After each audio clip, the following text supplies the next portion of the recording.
This is some of the sort of embryonic evaluation work where we're going to put a lot more into and see a lot more coming out as we move further into the during phase. We've already seen some quite exciting things in that data already.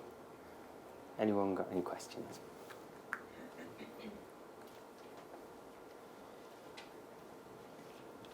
Kieran.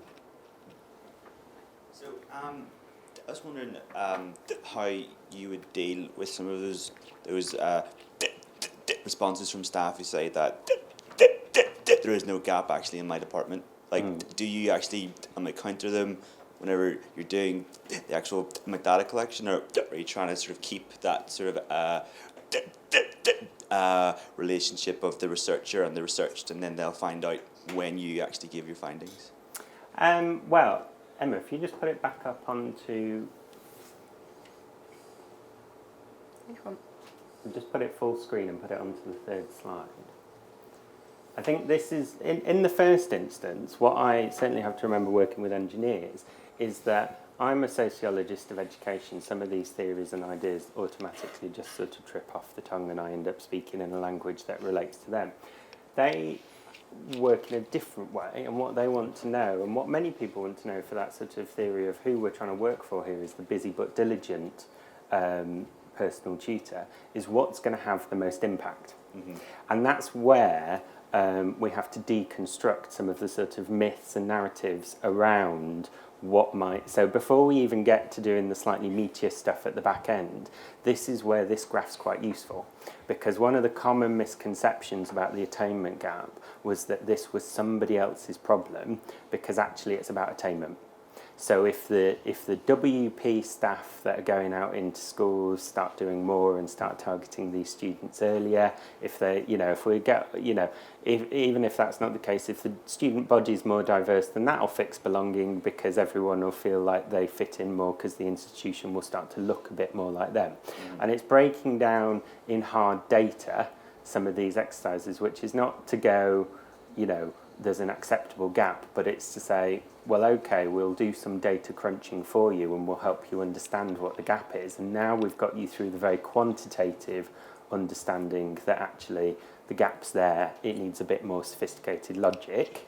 That's when they start to become a little bit more open-minded. And that's when the idea that we should just have a pledge campaign, which for the focus of being a campaign is very specific and very in your face. It says, a gap is everyone's responsibility. The idea is that we're building up a narrative.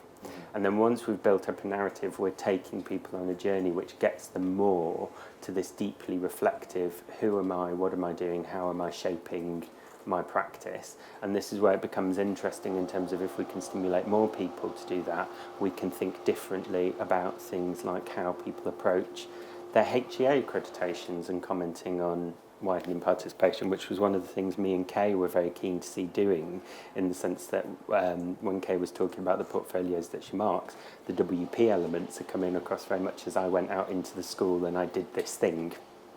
And what we actually want to stimulate a little bit more, so this is a little bit of lobbying for Hugh, is actually to see that deeper reflective journey where actually it's not about positioning it as an add-on, but it becomes embedded into the culture of the institution and something that you're contributing to and taking responsibility for and a part of. But we're aware that we can't just do a didactic report. We have to take them on this journey through the training that helps them understand and get to that place of being able to make that kind of pledge. And that's why we've launched the badge and the campaign at Sheffield, because we're now starting to feel like, having gone through this journey of doing this, that in itself is a marker of success, because we feel like we can do something like that. I would not recommend for a minute that another institution just goes straight into the pledge campaign and goes 0%, because there's some people that will just not believe in attainment gaps at all. Their own personal ideologies and beliefs will shape and affect how they respond to that. But other people just need to know a little bit more about how it's constructed, and for that to communicate to them and be on their level a little bit, which is what that work's about.